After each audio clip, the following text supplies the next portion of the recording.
લે લી તું હજી તૈયાર નથી થઈ? ઝડપથી તૈયાર થા ને રેનકોટ પહેર, હાલ ઝડપથી, પછી બહાર જવાનું મોડું થાય છે. માર ન થાવ, તમે જી આવો જાવ. લે કેમ વળી પાછું શું થયું? બહાર તો જો કેવો બધો વરસાદ પડે છે, આવા વરસાદનું માર ન થાવું. એ વરસાદ આવે કે ન આવે, બહાર જવું હોય ને તો એ બધું સહન કરવું પડે. રેનકોટ પહેરો હાલો બધે.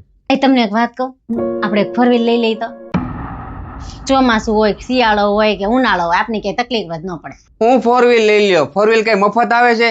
કેટલાની આવે પેલા ખબર છે ને? અને ઈ સિવાય એના બીજા કેટલા ખર્ચા લાગે ખબર છે ને? પેલા મારી પાસે એટલા બધા પૈસા નથી. એ દુનિયામાં બધા કઈ રોકડેથી ન લેતા હોય, બેંક વાળા લોન આપે જ છે. આપણે લોન ઉપર લઈ લઈ, પછી હપ્તા ભેરે રાખશું. હવે આપણે પહેલેથી જ 2 લોન ચાલુ છે, એના હપ્તા હું કેમ ભરું છું મને ખબર છે. હવે પાછી નવી લોન કરવાની.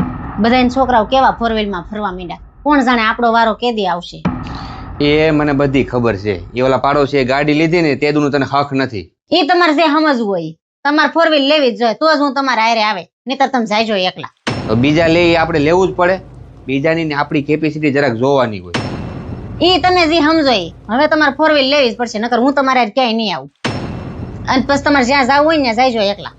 એ તું હપ્તા ભરતી નથી ને એટલે તને કઈ ખબર ન પડે. અત્યારે આપણે કેટલા ખર્ચા લાગે તને ખબર છે? આ છોકરાના સ્કૂલનો ખર્ચો, આપણા ઘરનો ખર્ચો, પછી 2 લોન છે, પછી આ ઉપરથી નવી લોન. કેમ ભરશું? ઈ કાંઈ મારે હવે સાંભળવાનું થતું નથી. તમે એકવાર ફોર વ્હીલ લઈ આવો ને એટલે એ બધું થઈ જાય.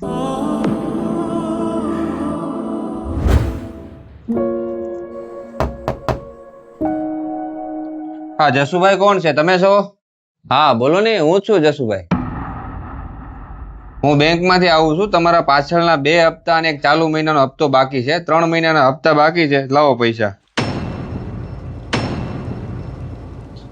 પહેલા અત્યારે થોડોક હું તકલીફમાં છું. મારી પાસે પૈસા આવશે ને એટલે હું બધા એક હારે ભરી દઈ. પણ હું ભરી દે.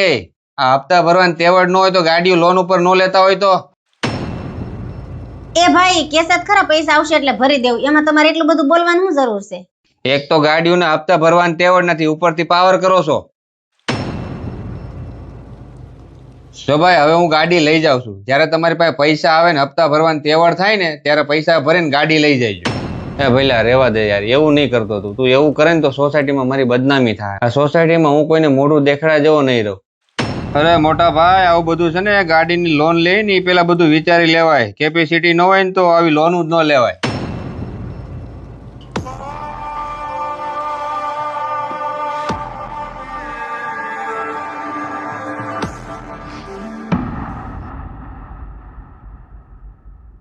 એ જસુ, મને માફ કરી દો. મેં જ તમને ગાડી લેવાનું કીધું, મારે બહુ મોટી ભૂલ થઈ ગઈ. હવે તને સમજાણું ને? એટલે હવેથી છે ને ભવિષ્યમાં યાદ રાખજે કે આપણી જેટલી આવક ને જેટલી કેપેસિટી હોય ને એ પ્રમાણેની જ વસ્તુ લેવાય. એટલે ભવિષ્યમાં આગળ જતા છે ને આવી તકલીફ ન પડે. મિત્રો ઘણીવાર આપણે છે ને એકબીજાની દેખાદેખીમાં આપણે વસ્તુ તો લઈ લઈએ છીએ, પણ એનું પરિણામ છે ને આગળ જતા બહુ ખરાબ આવે છે. આવો અનુભવ કેટલા લોકોને થયો છે? કોમેન્ટ ખાસ કરજો. આ વિડીયો ગમ્યો હોય ને તો દરેક પરિવારને મોકલી દેજો, જેથી કરીને આવી ભૂલ કોઈ બીજા ના કરે.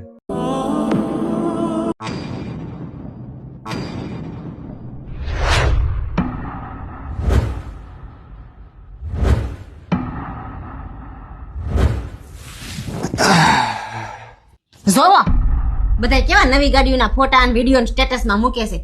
આપણી સિવાય બધા ગાડીઓમાં ફરે છે. આપણે કેદી નવી ગાડી લેવી છે? અરે યાર, માર્કેટમાં એટલી મંદી છે, ઉપરથી કામે થતું નથી, અને પાછો આપણે મકાનનો હપ્તો છે, છોકરાની ફી છે, ઘરનું કરિયાણું, લાઇટ બિલ, દૂધ, કાંઈ સેવિંગ થતું નથી. એક કામ કર, આપણે આવતા વર્ષે જો. હા બસ જો, દર વર્ષે તમારો આ જ ડાયલોગ હોય. જઈ ગાડી લેવાની કહીને એમ જ કે આવતા વર્ષે જોઉં, આવતા વર્ષે જોઉં. મને એવું લાગે છે આપણી જિંદગી આમને પૂરી થઈ જાય.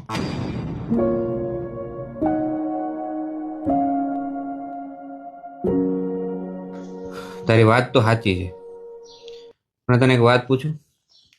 ચાલ હું આપણી ગાડી લઈ આવું, પણ એને હપ્તા ભરવાના ટેન્શનમાં નહીં હું તને પ્રેમ આપી શકું, નહીં હું તને સાથ આપી શકું, નહીં હું તને સમય આપી શકું, કે નહીં હું પરિવારને ખુશ રાખી શકું, તો પછી એ ગાડી શું કામની? લોકો અત્યારે દેખાદેખીમાં ગાડી તો લઈ આવે છે, પછી એના હપ્તા ભરવાના ટેન્શનમાં નથી એ ગાડીની મજા લઈ શકતા, કે નથી પોતાના પરિવાર સાથે ખુશ રહી શકતા. ઘરમાં ગાડી હોવી જરૂરી નથી, પણ ઘરમાં શાંતિ અને ખુશી અને સુખ હોવું જરૂરી છે. જો ઘરમાં ગાડી લાવવામાં ઘરની સુખ અને શાંતિ વેચાઈ જતી હોય તો પછી એ ગાડી શું કામની? તમારી વાત સાચી છે, મને માફ કરી દો, મારી ભૂલ થઈ ગઈ. બધાના વિડીયોમાં સ્ટેટસમાં ગાડી જોઈ જોઈને મને એવું જ લાગવા માંડ્યું હતું કે મારી એક પાસે જ ગાડી નથી, હું એક જ દુઃખી છું.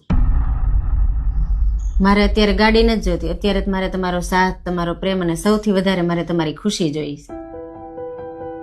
જ્યારે સમય આવશે ને ત્યારે આપણે ગાડી લેવું. તો મિત્રો, અત્યારના સમયમાં ગાડી એક જરૂરિયાત છે, પણ ગાડી ત્યારે જ લો જ્યારે સમય આવે. ઘરની સુખ શાંતિ વેચીને તમે જે ગાડી લાવો છો એ ક્યારે તમને સુખ આપી નથી શકતી. એટલે ટૂંકમાં કહું તો દેખાદેખીમાં ના પડવું. મિત્રો, આ વિડીયો તમને કેવો લાગ્યો તમે કોમેન્ટ જરૂર કરજો, અને જો સારો લાગ્યો હોય ને તો 10 પરિવારને મોકલી દેજો.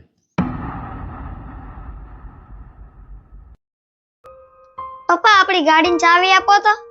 તારે શું કરવી ચાવીને બેટા? પેલા બાજુવાળા કાકાને જોતી છે. કેમ, એને શું કરવી છે આપણી ગાડીની ચાવીને? એની ગાડીમાં પેટ્રોલ થઈ રહ્યું છે ને એટલે આપણી ગાડી લઈ જાવીશ. ઠીક, સારું હાલે. ના હો, એ ઉભા રહી 1 મિનિટ, ચાવી દેતા નહીં. હા, પણ તને શું વાંધો છે? પેટ્રોલના ભાવ પૂછ્યા પેલા, ગાડી એમનો ના લે છે. પણ મમ્મી એને છોકરાને દવાખાને લઈ જવાનો છે. પેલા બોલાય ને દવાખાને લઈ જવાનો છે. હાલે તો પછી પૂછવાનું ન હોય, દીએ ઝડપથી જા. તમને એક વખત ના પાડી ને કે ગાડીની ચાવી નથી આપવાની, એને ગાડીમાં પેટ્રોલ નહીં હોય ને તો રિક્ષામાં લઈ જાય. એટલે પણ રાતના 10, 10:30 વાગવા આવ્યા, અત્યારે રિક્ષા ગોતવા ક્યાં જાય? અને છોકરો બીમાર છે, દવાખાને લઈ જવાનો છે. રિક્ષા ગોતે તો કેટલી વાર લાગે? ક્યાંય ગોતવા ન જવું પડે, ગેટે જઈને ઉભા રહી એટલે રિક્ષા મળી જાય. એટલે પણ દવાખાનાના કામમાં કોઈને ના ન પડાય. આજ એની ઘેરે બીમારી આવી છે, કાલે આપણી ઘેરે આવશે. તું જરાક વિચાર કર, આપણી હારે જ આ વસ્તુ બને કે આપણી ગાડી પેટ્રોલ ન હોય ને આપણી ઘરે બીમારી આવી ને આપણે બાજુની ચાવી માંગવા જઈને આપે નહીં, રિક્ષા ન મળે તો? ને હાસો હોગો છે ને હંમેશા પાડોશી જોઈએ. અડધી રાતે એ કાયમ આવે. અગાવાલા ને ભાઈઓ ને બધા આગા રહેતા હોય, અને ઘણી જગ્યાએ છે ને સંબંધો કાયમ નથી આવતા, પણ પાડોશીઓ કાયમ આવે.